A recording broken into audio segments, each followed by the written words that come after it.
What's up, landlords? Renee here. I'm going to have a chat with Matt. This is our first time speaking. We don't know each other. And so, Matt, to kick this thing off, I'm going to say a few things that I think I know about you just to have some fun with it if you're cool with it. Let's do it. Let's do it, man. All right. So, I think you're in the Coast Guard and you're a helicopter pilot. Yes, that is correct. Okay. And you're also married to another Coast Guard lady. Is that correct? Yes. Yeah, Okay. yeah, both of us are dual mill.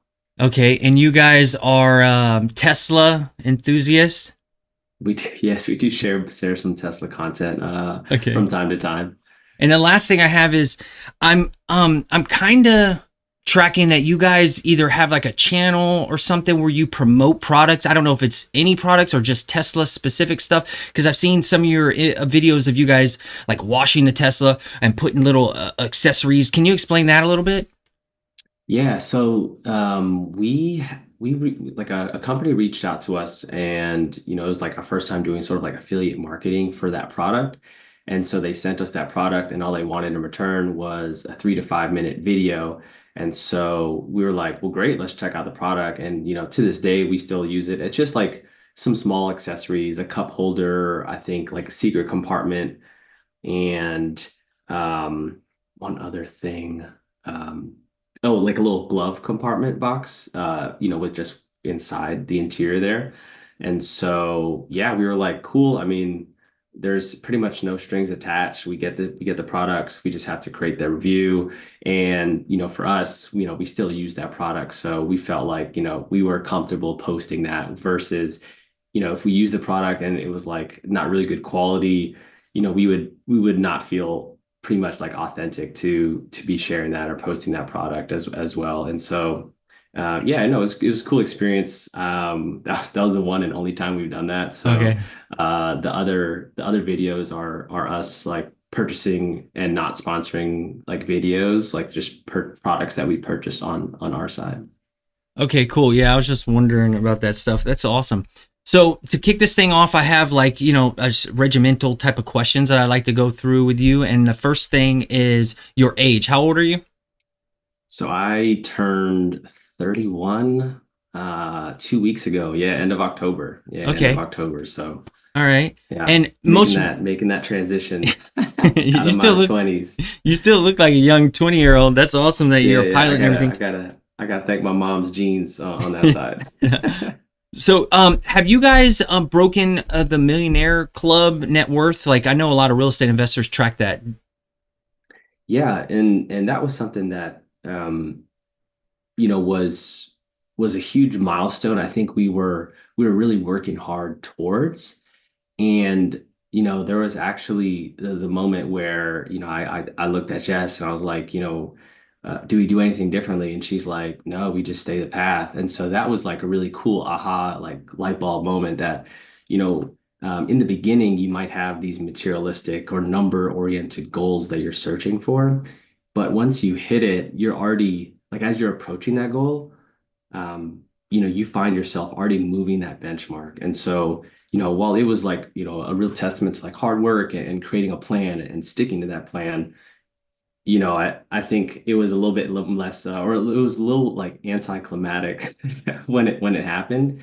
And yeah, she kind of put the nail on the head there. Just stay the course, continue the plan, and I think we've had our path. It's ever changing, especially being in the military, like where we're staying at. So, our house hack might not work in the next unit, but it does now, given our current living situation.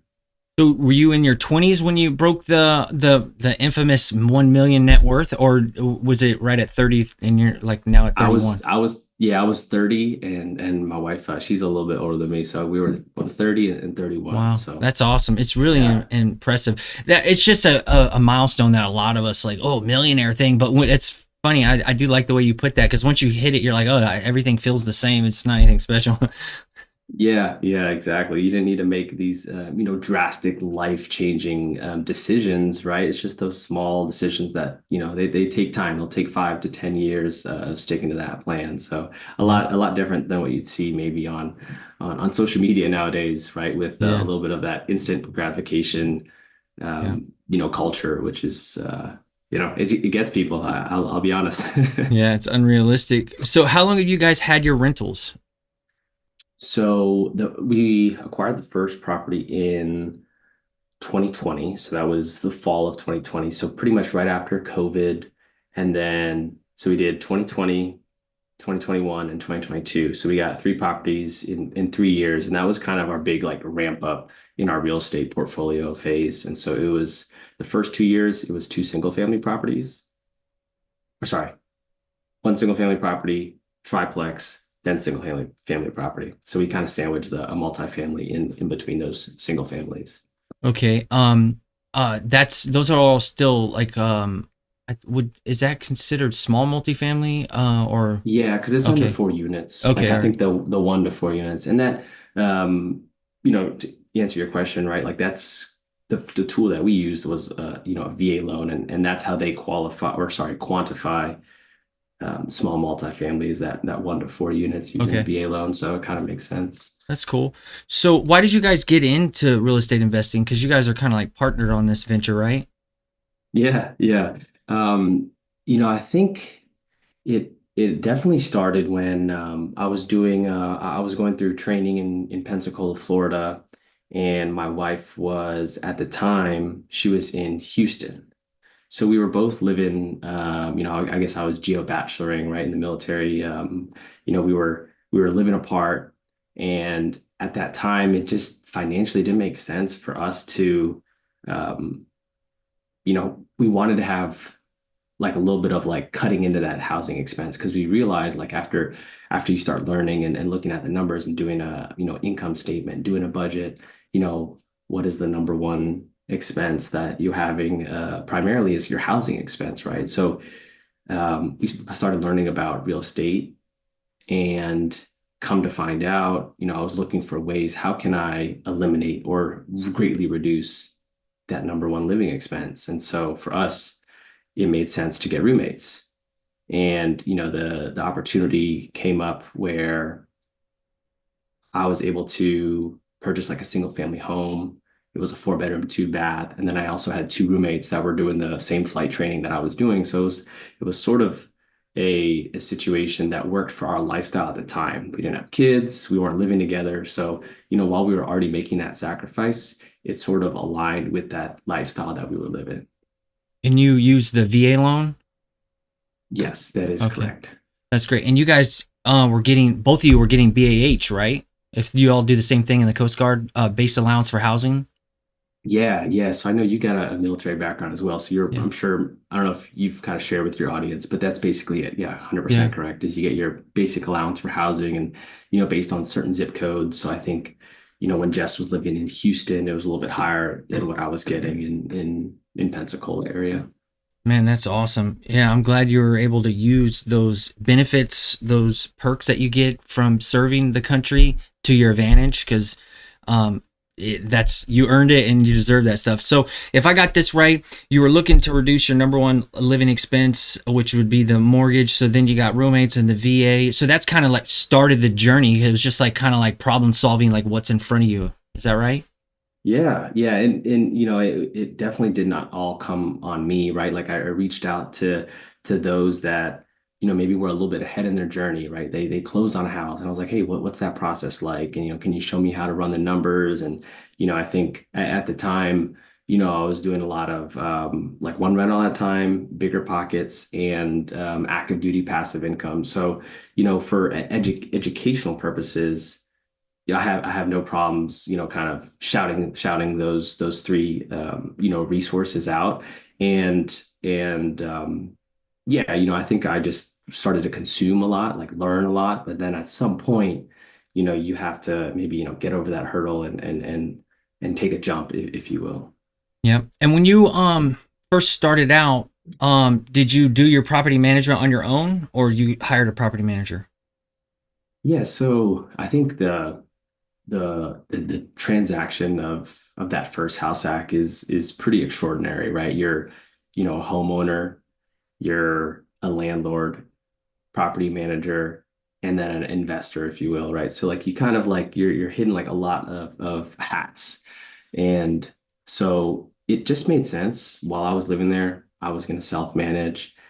And, you know, I think, probably we're probably getting a little ahead of our conversation but that self-managing, while it made sense to do it while I was living there, I certainly realized, what are my strengths and weaknesses, and how do I want to do this in 5, 10 years? And managing properties for myself, just didn't really align with what I'm trying to achieve or what I'm trying to work towards. So nothing against, right, that self-managing person, but it just didn't really jive with that lifestyle that I was currently living. And then with that, again, strengths and weaknesses, because it is like, you're a fine line. You got your roommates, but then you're trying to be friends, but then you're also like the landlord. So I found myself, cutting a lot of slack and being like, oh yeah, like, we'll just waive that fee, and your rents just like whenever you can get it in the next 10 days, but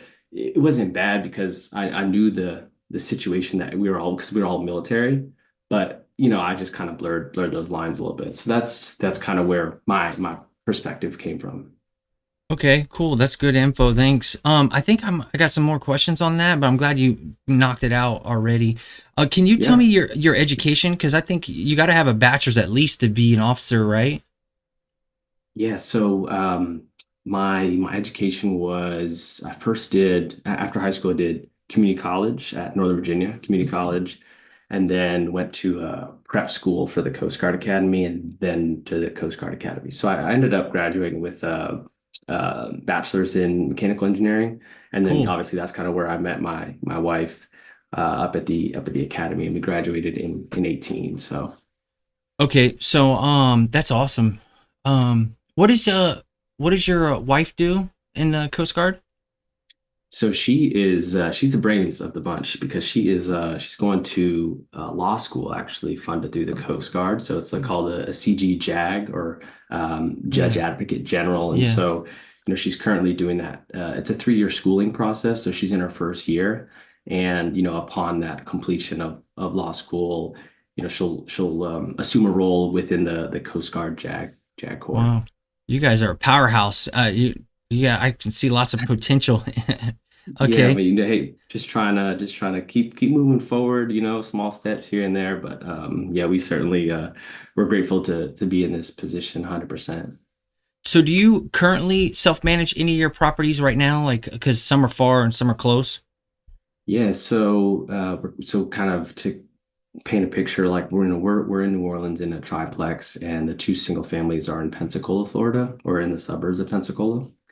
And it just makes sense for us to self-manage because we live in the unit. So we do medium-term rental and short-term rental, so kind of like Airbnb. Okay. And so because we're here, it just makes sense for us to manage. And I'm kind of using a little bit of that experience self-managing in Florida, all the things I didn't do right, and trying to apply that to here. So it's been working. We've been doing it since 22. So we're coming up on shoot, it'll be 3 years here shortly.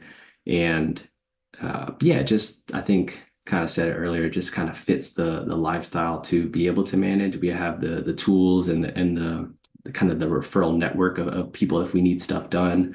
And a lot of the stuff we might just say, hey, well, we're gonna have to figure it out and do it ourselves. Okay, so since it's basically close proximity, can you tell me how you went about like learning how to actually do the self-management? Like did you just kind of like, you know, self-taught, like research? Did you have a mentor or anything like that? Yeah, I'd say learning a lot of mistakes. That's the first one, man. The mistakes is a hell of a teacher. But to maybe limit or kind of accelerate that learning curve, resources such as like Bigger Pockets or Brandon Turner's like the book on real estate investing, and just kind of bringing up things to consider. And as well as having like you talked about like mentors. Like I think one thing that really helped us out was having a really good property manager contact in the Pensacola area. So like a lot of the questions I was asking her, who's obviously my property manager in Florida, I was like, hey, can you send me some examples of lease agreements? She's like, of course, like no problem. And so she kind of helped me uh, get up to speed, if you will, without being like sort of gatekeeping, like, oh, that's only for real estate, like you have to have a realtor's license, like go kick rocks, so she was very open and welcoming and teaching, to where I was like willing to say, fast forward, once I left Florida, she manages both those properties, and we'll give a shout out, Janet Keller at Flightline Property Management. So she's a rock star, and I think she's got over 85 properties now. So she's certainly got a full plate. Okay, so you have three properties, and is that like 5 units? Yeah. Yeah, Okay. exactly. So two single families and then a triplex. Yeah, so you're in the single family residence and the small multi categories. And Yeah, you exactly. and you actually are in short-term, mid-term, and long-term ranges of all across all those, correct? Yes, that is correct. Well, that's interesting. That's good. Really diverse experience there, because I know I'm kind of primarily only in the long term because I like to set stuff and forget it, and I don't want to tend to it. But Yeah, it does that's make true. good footage for you guys, because I saw some of the videos of you guys like working together, setting up, and and you guys are both good on camera. Look like a great team, so it does keep things lively, and I like Thank that. you. Yeah, Thank you. Yeah, no, appreciate it. And obviously somebody that's like creating content, it's a lot of yeah, hard work, and you're like, how do I do this? And you're trying to figure it out. yeah. Meanwhile, trying to balance two full-time jobs. So it takes a lot, but I think the impact hopefully is worth it if it could just help inspire one person, or, Yep. just change their perspective. I think that light bulb shift is pretty magical. Yeah, it is. So I think I'm closing. Yep, this is the last page. What's your biggest Okay. problem or thing you hate with property management? Ooh, the It, biggest problem or thing I hate. if you could think Yeah. more so of when you actually do it. Like I'd like to know when you're doing it for when it's close by, like what do you hate the most about it?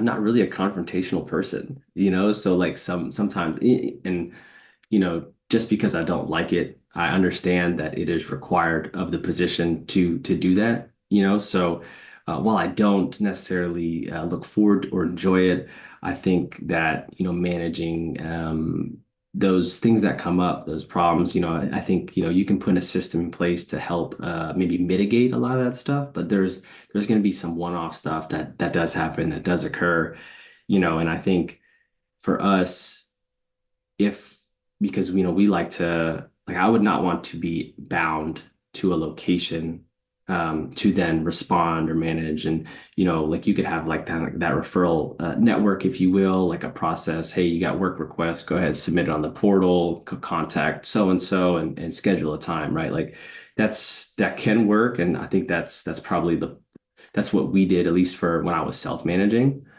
But again, I was almost bound to do that location because I felt like I really wanted to put a lot of effort, and to really take care of it, especially like the first one. You're like, oh man, like I don't know what to do. Like I don't want this thing to burn down.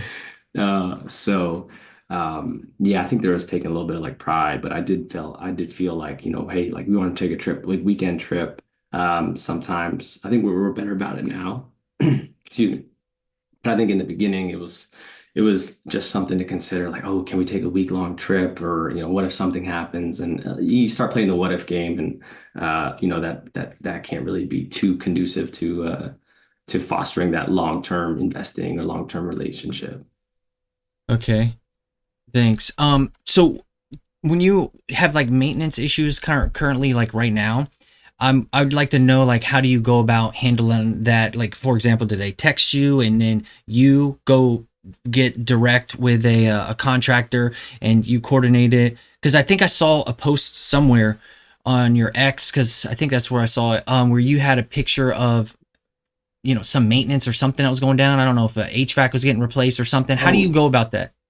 yeah, yeah. So, um, like currently in New Orleans, right? Like that's primarily stuff that we could handle, we can address. And so we worked with a few HVAC techs here in the local area a couple of years. So we have a few trusted contacts where, maybe like a tenant will say, hey, maybe either the condenser pump outside or something is sounding funky or it's not cooling to the proper temps, you mind having somebody come and check it out. And for us, that's pretty.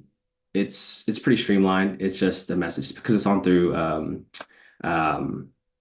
so short-term rentals, obviously on Airbnb. Sometimes there's that direct booking where they'll just get our phone numbers. So it could just be a text. So we'll get a notification, and from there we'll just coordinate, a good time, a good place that they could meet and go check out the unit or whatever the maintenance thing that needs to be done. So a lot of it is a little bit of coordination on our end, but it's sort of just being that communicator, I would say, that middleman communicator, trying to just convey, hey, okay, cool, I got you confirmed tomorrow at 3, and then we just let the tenants know. So you how do you communicate with the tenant, like primarily like text or through those Text. portals? Okay. Yeah, And text, then text or portals. So like Airbnb portal, stuff like that. Yeah, exactly. do you have any like tips or tricks or ways to limit some communication with the tenants? Just to give you some ideas. Some people will say, Sure. hey, contact my property manager, or hi, contact my handyman directly, or go to a home warranty. Basically, instead of training the tenant to go straight to you, do you do anything to have them go elsewhere to solve their problems? No, but I mean that's probably a really good idea. Now that you mention it, like shoot, all right, now we got to implement that. But off the bat, no, and I don't know. I think maybe while that is because sometimes we do like to, we'll run into the people that are staying down there and kind of get to know them a little bit and be a little bit more friendly. So I feel like we could be maybe a little bit almost too approachable where they're comfortable saying, oh, Mm-hmm. hey, like you have, can you, shoot us a text. So maybe drawing that line is something that we need to work on Mm-hmm. or like you said, creating that process where it's like if something does come up, you have direct line of communication to so and so that can address it. Yeah. So how do you do renewals and or move outs? Like I know how it works in a long term, just to give you a little bit to go off of, before their lease is ending, you're kind of reaching out and saying, hey, you want to stay longer, basically. And if not, here's the process to moving out, and you give them kind of some checklist to do what they need to do to get out. When since you're close by and you have the short and midterms, does anything like that apply? Like when they're about to end their stay, do you reach out and then ask if they're going to stay longer? If not, hey, here's a checklist of what to do to leave. Can you kind of talk through that process? Yeah, yeah, no, I'd love to. So I'd say it a little bit differs from Airbnb and a midterm rental. So I'll just start with Airbnb. Airbnb is super straightforward, right? It's clear cut out check-in, check-out dates. And we have what's called a property management software called Guesty for Hosts that prior to the day of checkout, a couple instructions, turn off the lights, take out the trash, start the dishwasher, leave all the linens, etc. And follow that up by an automatic text message saying, hey, our cleaners will be in shortly after your checkout. So, that kind of at least gives them a little bit of guidance. It's not like, like I've seen a couple like 20 item list of like, hey, walk the dog, paint the fence, on your checkout. It's like, come on now, what's going on? So, we try not to be those types of hosts. So for the Airbnb side, I think it's pretty straightforward. Like I said, it's a couple checklist items, times, and then and we coordinate our cleaners. We just shoot a text at the beginning of the month saying, hey, we have people checking in and out at this date. When can you come? And typically they're pretty responsive in terms of coming same day after the checkout or the next day. And then for lease and renewals for like a medium term rental, we've had luck both on the Airbnb platform and on Furnish Finder, just getting in contact with them. And a lot of that is like, hey, they're like for the first year, because we're still kind of up on a year of that. It's been people that have work timelines that they're like, hey, I'm going to be down there working from, let's say June to maybe August. And so these are the dates that I'm looking at. And then, so like when they check out, we sort of adopt a similar checkout process with Airbnb, but Sometimes it's like we'll just basically do the same thing because either they're leaving, their work is done, and so a lot of them don't really try to do like oh hey, can I stay another month? It might I think it's happened a few times, but it's probably not the might not be the norm, and certainly other cases might be different. But we try to stick to that templated. Here are the checkout steps. Cleaning crew will be coming in shortly after, and that's really I don't know. I think that's I'm sure there's a lot of ways to improve that process that we do, but it works for us, and it's not too intrusive, but it does take maybe a little bit of coordination if people do want to extend a stay, and we can have to look at a calendar to work that out.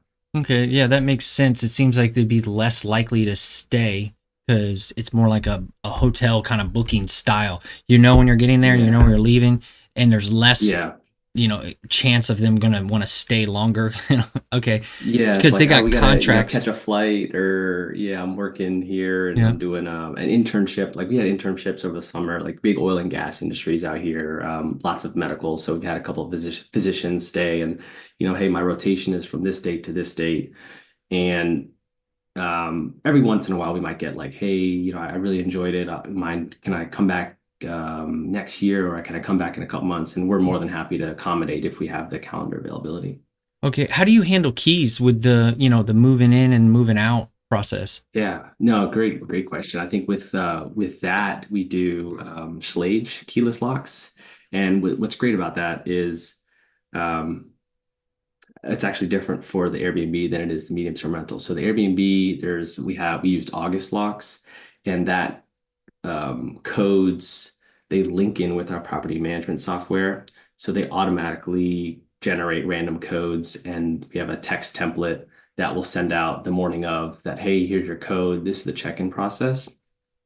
But then for medium term rental, we just have to clear out those codes on the Slage digital code, and then just re-enter a code and then give that to them on a text. So granted, it's like I would say that's not scalable because it takes about like 3 to 5 minutes. But since we're here, we're living here. Like Hmm. after the cleaners leave, we'll just knock it out before they do check-ins. But um, I do not know if the that's like that edition of that Slage on code has like an app or something. But sometimes that might be easier if you connect to the Wi-Fi and you can do that, because we were able to do that with the August lockdown in the Airbnb, which is pretty nice. You could time, or you could see who opened it, see when it was closed, and then we give a separate code to our cleaners, which is super helpful. I can understand how on the short term rental you would provide like water, utilities and Wi-Fi, but on the midterm, are you also doing that, or you or because if you are also including all the utilities and Wi-Fi, you could potentially figure out a an e-lock situation where you could reprogram it without having to go there in person.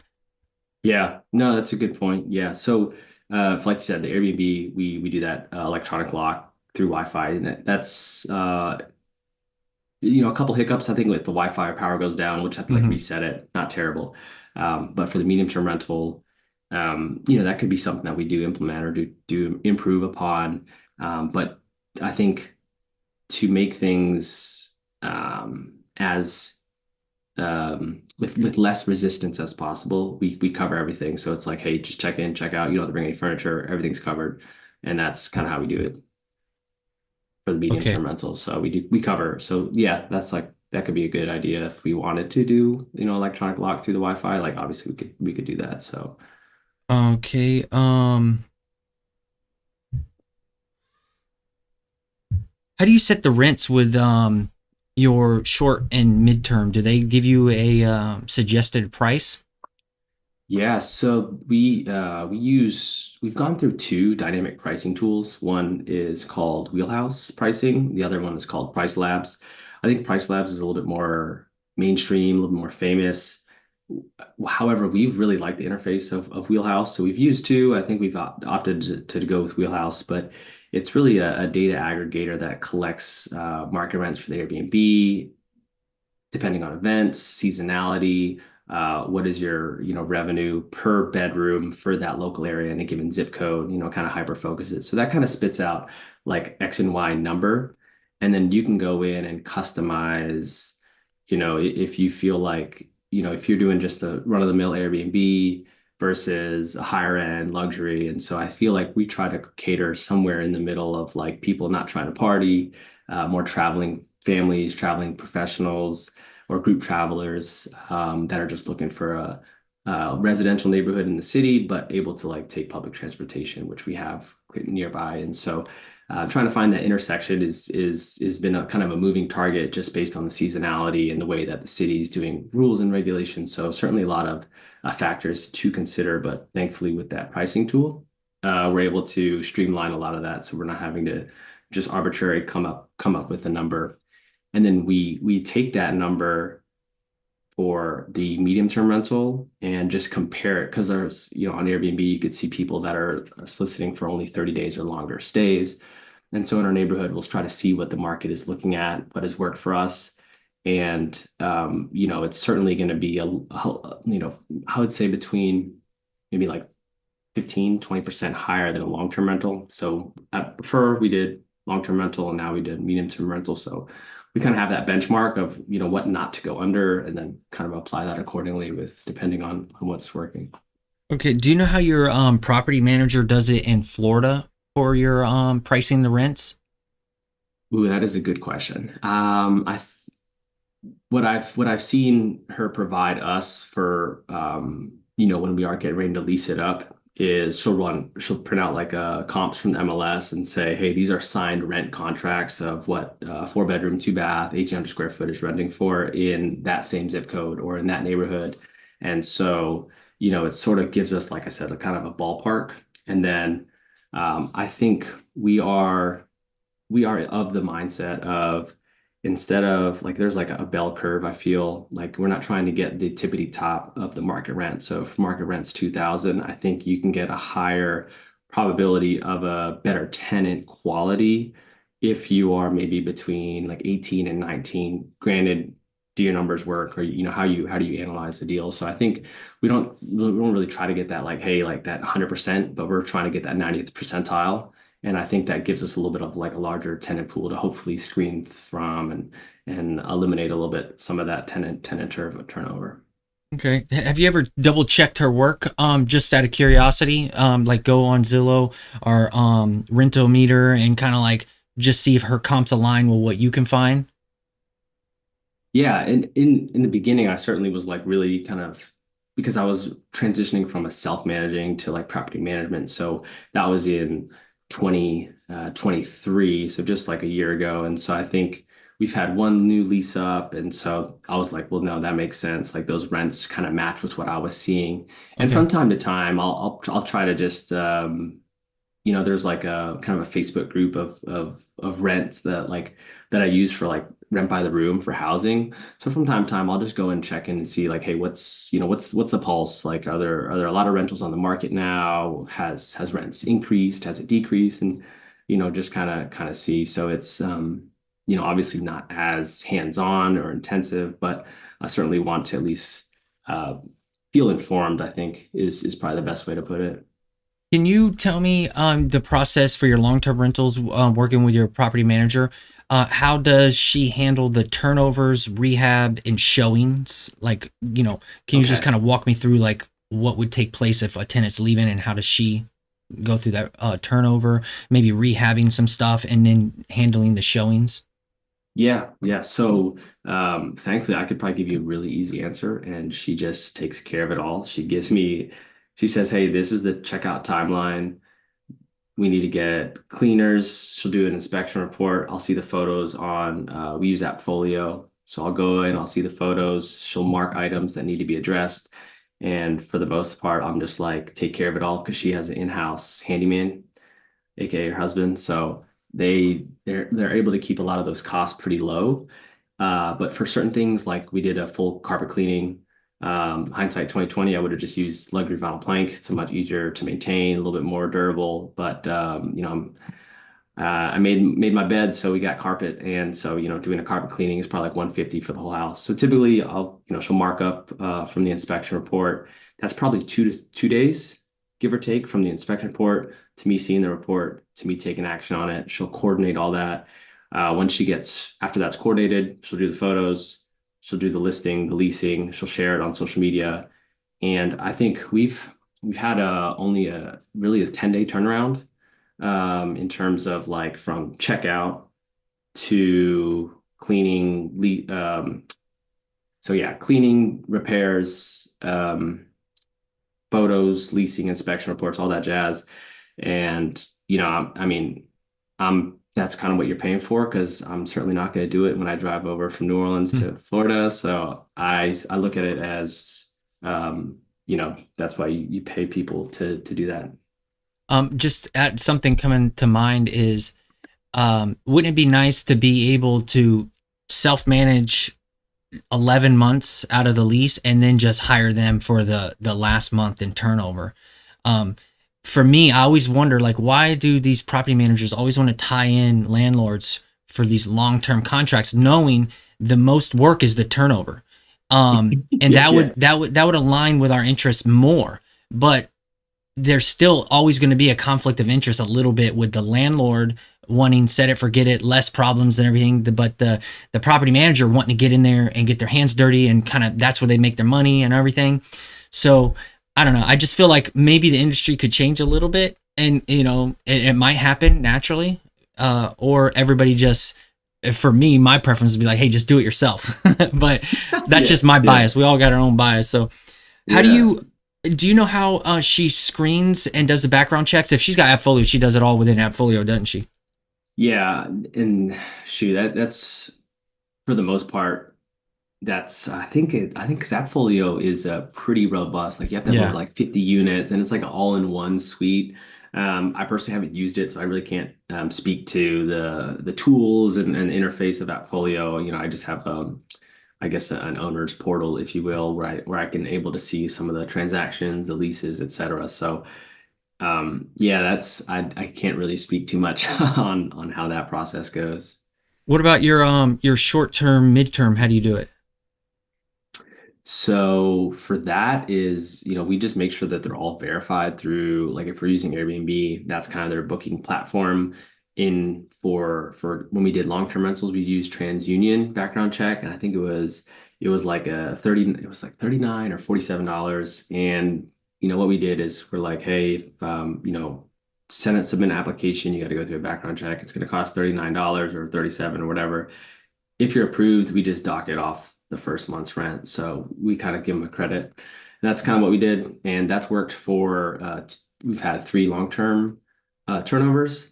And then after that third long term, then we just converted to medium term, furnished some of the property. And for that, we've thankfully been at least fortunate of like going through that background process has been mostly through those platforms and those booking Okay. platforms.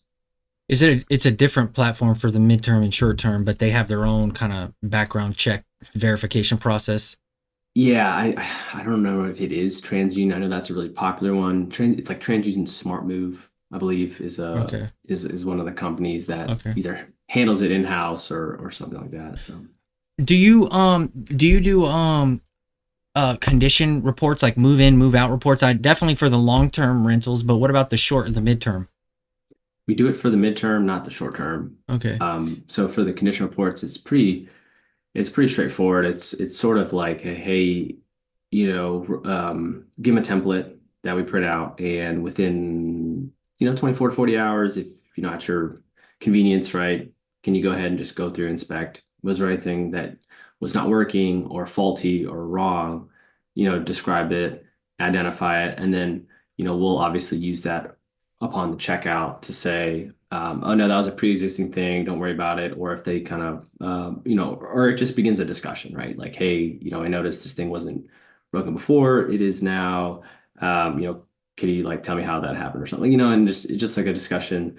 But oftentimes, I think with some of those platforms, we do have that security deposit, which again, that's kind of what you want to have on your side, a little bit of a tool to like leverage that. You know, is it justified to pull it out but beyond normal, maybe wear and tear, for example? And so it just depends on whatever's written in the lease um, for that case. So what does your property manager have like something that she gives you? I don't know what that was. Does Yeah, she, dude, thumbs she up. Let's go. does she give you a form, like an online form, so you can verify it when they move in and move out? So in Appfolio, I think it's not like a specific form template, but it's just she does like a move out inspection report that includes all the photos, and then in those photos are maybe like comments or remarks that are saying like, hey, this was noted to be faulty. This carpet needs to be cleaned. Some of which, if it is, you know, because I really just rely on like, hey, is that something that you think that the tenant was responsible for or not? And more often than not, if it's just like normal wear and tear, that's again on us to do it. So that's why, hey, like, if you get that lease renewal, that's great. Mhm. All your money and costs are going to those turnovers and vacancies. Yeah, that's a pain. And then the last couple questions would be, I'm assuming you collect all your rents with softwares. She'll do the Appfolio, and then you use your short-term, mid-term platforms to collect the rents. Correct. Yeah. Okay. Yeah. No paper, no checks. Try to keep everything electronic, automated.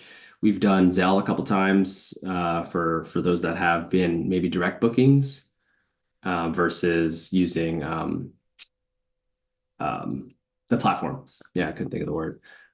So yeah, between like Zelle and Stripe, those are pretty much the two main payment processors that we accept and for like some of those direct bookings Okay. or off platform bookings. And do you have a business banking set up? How do you work your business banking across all your rentals? Is it one business banking? Do you have multiple LLCs with different business banking? Can you kind of touch on that? Yeah, no, good. Yeah, that's yeah, no, we're not the LLC mastermind strategy board that you could see here. In fact, do not I guess I can't really give out financial legal advice, so I'm just gonna leave it at that. But don't let that stop you from getting into real estate investing before you get LLC. But basically, we just have a business banking account with American Express, and that pretty much card in our account uses all of our transactions for the business. And then we have Stessa, which is sort of a portfolio overview that we would generate the report to give to our CPA that has all the real estate transactions. And so we keep cash reserves in that business checking account or whatever that we'll just pull and draw from for the mortgages. And it's worked for us. I'd like to really, if I thought about it a little bit more while I was doing it, I would just really like to streamline it in terms of having one account. So we have two accounts, one for Florida properties, one for New Orleans properties. It works for us, but I kind of like, I'm trying to simplify and make stuff a little bit more streamlined and minimalist. So just something I got to improve and work on. What about bookkeeping? How do you handle your bookkeeping? Do you do it within Stessa? Instassa. Okay. Yeah, so that's a cool tool because like I said, that business credit card that we have is linked to Stessa, and Stessa is linked to our real estate bank accounts through we have Military USA, Navy Fed, and um, that's how we're able to maybe categorize a little bit of that bookkeeping. And then for us at the end of the year, once we submit that to a CPA, Stessa is really nice, especially their free version. I know people can go like Stessa Pro and it does a little bit more bells and whistles, but for just the free version, we've found it to be all we need to generate a PDF report of each year of each property, and that's something that we can hand over to our CPA when it's time. Okay. So my last question with this survey here is, what you guys' Yeah. exit plan? Um, like if you could think far in advance, you guys retired from the military, did all your stuff, got to some magic number of units or income or whatever, and now you're ready to like officially retire and not actually have a W-2 anymore. Mhm. How do you handle your rentals at that point? What's the plan? Yeah, no, I think for us, handling those rentals would be, um, it would, I guess, depend on, if they're performing great, continue. If they're underperforming, maybe, hopefully in 10 to 20 years, there's like a little bit of equity. So I think for us, we would probably just sell off all the rentals and convert it into, you know, a larger property like like a hotel or a boutique hotel or something, or, you know, roll that into another investment vehicle, whatever that may be. You know, obviously, I'm not trying to predict the future, so I don't know what that would look like. But for us, I think we're able to make those sacrifices and do that managing, you know, in our 20s and 30s.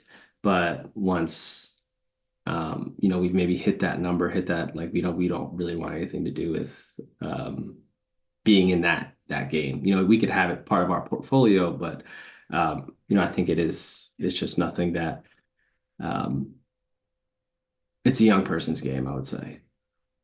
Okay, great. Thanks. I submitted that and I tracked all your questions because everybody I do interviews with, I'm going to ask them that Yeah, same regimental thing. So I'm hoping I can get some good data and try to yeah, better understand like the small landlord, you know, the way they think and, you know, all that stuff. So I appreciate it. But now here's like the fun part for me that I like to close this out is I like to give some friendly feedback, some stuff. I tell some things like what I like, see about you, what I think you should do more. And I'm nobody special. I'm just trying to help give you some value because I appreciate you spending the time with me, and yeah, also of course. suggest some things that I think you could do better, or maybe some things that look into.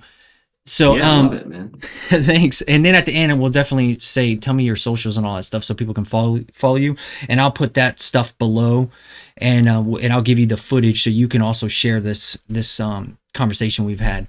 So some stuff that I like that I really would love to encourage you guys to do more is you guys are currently on active duty right now. And it's a really special time because I'm out of it and I don't wear my uniform. I did like a 22 pull-up challenge, so I put my uniform back on and I can still fit into it.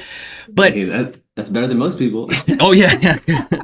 But looking back, I didn't take many photos or videos of me when I was on active duty. I did lots of deployments and stuff. I have a little bit of footage, but a lot of times when I was deployed, they're like, no cameras, no pictures, and but I think you're in a special time where you guys should share more of your active duty relationship experience, your work, and document that. It's really awesome, and try to incorporate that as much as you can now, because I think looking back when you're out, it's going to be really awesome, good. And if you guys have kids and stuff, it's going to be cool for your kids to see that. And I don't know what the rules are. They may not let you be in uniform and stuff and record it. However you could incorporate that more, I would definitely love to follow and support you guys and see if you could encourage you to do more of it. Yeah, no, that's super cool. And I think you really hit it on the head is, you know, I think um you know, there's times like especially during the holidays, on my wife's side, like, you know, she has like these videos of when she was doing dance shows when like super young, and it was like it would be cool to share with our kids how we were when we were kids, you know what I mean? And so I think that's kind of helped create a little bit of spark of like, hey, you know, we want to have a little running vlog, if you will. So that's kind of really how it started, and it kind of helped us work together when we were in different states. So that's kind of really was the Mojo mindset, right? And you know, it turned into like, oh, you know, we can share what we learned. And I think that that is like probably the most important part, is being able to, you know, show our kids that, you know, hey, like look at these videos where we were like just like literally doing a move out in Pensacola, doing a Yeah. U-Haul, and Yeah. it was pretty cool. So yeah, I think we could definitely lean into that a little bit more. So thanks for that feedback. Yeah, and then since you guys are currently doing some self-management and that's lots of content for you, try to like pull out the camera and just film like even the most minuscule thing. You're like, oh, I'm going to reprogram this sledge and stuff. And that brings me to the next thing. Like I would like to offer some feedback is trying to, even though you're in person, try to do stuff without actually doing it in person. So you can film yourself. Hey, this is what I do. You know, I'm currently resetting the router, or I'm currently reprogramming the sledge. Then once you figured it out and you have a video of it, now it's say, hey, how do I delegate this? How do I get someone else to do it? So you show the video, make it really nice and edit it, and you give it to your short-term or mid-term rentals when they have to reset the router. Here's a video how to do it. So now you've just kind of delegated it, and that's kind of what I like to call self-service management. Everything that I try to do is my own property management, self-management. I try to figure out a way, how do I make it so simple or streamline it, or, you know, outsource it, eliminate it, whatever, so, or delegate it, and I'm always trying to take a step back. So I would just try to encourage you, even though you're in person, you can do some things, try to figure out how to not do it, and just to be more efficient. That's cool. Yeah. I like it. Yeah, no, that's awesome. Those are good ideas. Yeah, even for the HVAC stuff, since you said you had a connection already there established, you can put a sticker somewhere or videos or a FAQ on a website and say, hey, if you have any issues, here's our go-to guy, go direct with him. Don't waste time going to me through the middleman and delaying the process. And you spin it as this is in their best interest to resolve it as fast as possible if they go direct and we have a relationship with them, and you coordinate that with him and say, hey, if you ever get calls from these people from these two units, as long as it's not above this price, just go ahead and just do it immediately if you can't get a hold of me, but most likely you can get a hold of me and then I'll pay you, work it out or whatever. It's just trying to figure out a streamlined system. And then something else would be your bookkeeping, your business banking and all that stuff, because you guys are going to have a very productive future and you're going to be successful. I guarantee it. And it's important to have a strong foundation now, and because it's only going to get messier and spread out. And I remember for sure. I did a lot of testing because I had business banking with Bank of the Internet, B of I, because I'm trying to get like a tech friendly bank. And then I tried Oslo, and then Axos, and then I tried all these different tech friendly banks because I'm trying to do stuff online and I don't want to ever have to go in person. I want it all to be streamlined. And I eventually settled on Mercury. They're the best by far, tech friendly, online, really great interface and everything. And if you have multiple LLCs, you can click and switch between each LLC within one interface. You don't have to log out and log back in. Oh, cool. And it's really cool because honestly, if I was coaching a brand new landlord, I would say, you know what? You may not even need property management software anymore, especially if you have Mercury, because they have a billing direct feature where you can send a set amount to a set person. They input their business or their banking information, their account number, their routing number, and I never see it from my side but they put it in secure, and they can set up automatic payments, ACH automatically through their side. You can set up a time for it to expire, I think, or you can reinitiate it every month. I forget how it works, but I'm like, wow, I'm really seeing some innovative things with Mercury, and they're more of a tech company than a bank, honestly. So I would try to figure that out, because the point is, when you have to move money from different business bankings and stuff, it's a huge headache, especially if you have software that's incorporated into it already. Might as well go through that pain now, earlier, and set a good strong foundation before having to mess with it later. Yeah. No, dude, that's super important.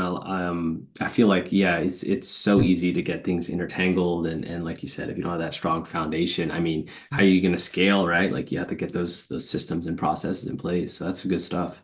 Yeah, man. And then my only last thing that I'd like to try to pitch you on the idea of self-managing is not as hard as you think it might be, or you don't want to deal with it and it's not your strength suit. One thing that I had to learn self-managing my properties from Iraq on the other side of the world is I had to never let the tenant know that I'm the landlord. I always acted like I was a property manager, and I've only had one tenant call me out on it. That's because they looked up my LLC, saw that I was the managing member, and I explained it's a family business, which I'm not lying. It's a family business, and I'm responsible for this property, and we have multiple properties across Central Florida. And they're like, okay, cool. And they just want to know. People are curious, and some people understand the system. Sure. And they can look up LLC. And I always tried to find out ways to let the tenant help themselves. And this is my prediction. I could be completely wrong, but in the future, the way technology is going soon, I think people are going to just go up with their smartphone, scan the front door, facial recognition, I don't know, walk into the rental property, and it's going to, do an automatic pass or fail if they can, be in their short-term, mid-term, long-term. And if anything breaks, you're going to say, hey, robot, Tesla bot, or whatever, fix this. And then as landlords, if we can just hold on to the assets and think really far in the future, hold on to it forever, one day it's going to be so super simple, easy to be a landlord, and you don't have to worry about the extra work of the property management aspect. I think that's going to be solved in the future. So I don't sell my rentals, and I feel like I'm going to hold them forever. And I embrace the forever landlord concept, and I'm going to do this forever. And I'm trying to make it as efficient as I can within my hands. But technology may change that one day where it's like, if you guys have kids, I'll just hand it all down like a fully automated rental business to my kids and say, hey, your goal is to keep this and just keep it going. Yeah. Tend to it if you need to. I don't know. That's the last little bit I got. Yeah, no, that's cool. And I think you're kind of like speaking to, where the direction is moving. And so yeah, it's an interesting time. And like I said, like software technologies, AI, that is going to be interwoven in real estate. And it could be in the form of like I said, like I feel like those check-in, check-out sheets that can be easily done through your iPhone, your camera, you're walking through the property, and like so that that's already coming online. And so I think it's just going to get more and more applicable and easier for users. Yeah, man. So can you share your social links and stuff, like how people can follow you, and because you got a really awesome, cool story with you both being in the Coast Guard and everything. So I just want you to share any of your links and stuff right now before I forget. Yeah, no, for sure. Appreciate kind of highlighting it too. It's pretty much at _Mojo Mindset, and we're mostly active on X and YouTube. So those would be the places to find us. Okay, cool. And then the last thing before I end the live here is there anything I could do for you that you could think of? No, man, this was a super cool opportunity. I think, really kudos to you for, reaching out and coordinating this. And so thank you for, providing that opportunity for us to share a story, hopefully, inspire somebody in your community or kind of likewise. So like somebody in our community can reach out to you of thinking that is that you're trying to do a self-managing. Like I know, in the future, if people ask me, I'm going to just be like, hey, Renee's got the answers, and so he'll be able to point you in the right direction if self-managing is in your future. So this is really cool, man. Thank you. Yeah, because I foresee many small mom and pop landlords are not necessarily in the caliber that you and your wife are, because I think you're breaching more into the real estate investing. You're going to have many doors and stuff like that. But I think I'm speculating. I don't know. I don't have the data yet. I think most landlords are below like 5, maybe 10 units, probably below 5. Honestly, they might just have 1, 2 doors. And those are the people that I'm trying to help. Hey, let me show you all the systems that I've developed because of my unfortunate situation being in Iraq that streamline everything super simple for me. If I can manage my stuff from the other side of the world, backwards time zone, I had no cell phone over there. I had no way to get in contact. Yeah. The crappy internet. Dude, that is insane. That is so impressive. Thank you. So I'm just like, I want to help the small mom and pop landlords, because when it's a struggle for them and they don't like it, they're more prone to sell out and be like, I'm done with this, or they had some bad situation that could have been avoided. And I want to help those type of people say, hey, let me work with you and streamline everything, and so you can make it simple and you can keep it forever to help your kids, or hand it down, or even if you don't have kids, maybe you have involved in a church or something, pass it along somewhere else, and just don't, because I just look at it as being so much effort and energy you put into running and investing and all that stuff. And then it's just one day you're just going to sell it all, and then it's going to go in fiat currency money, and then you're just going to spend it and waste it. I think it's just easier to spend money when you have a lot of money of it, just like a lump sum. But that's it for me for now. Thank you so much. You're awesome. And I'm going to end the live right now. Cool.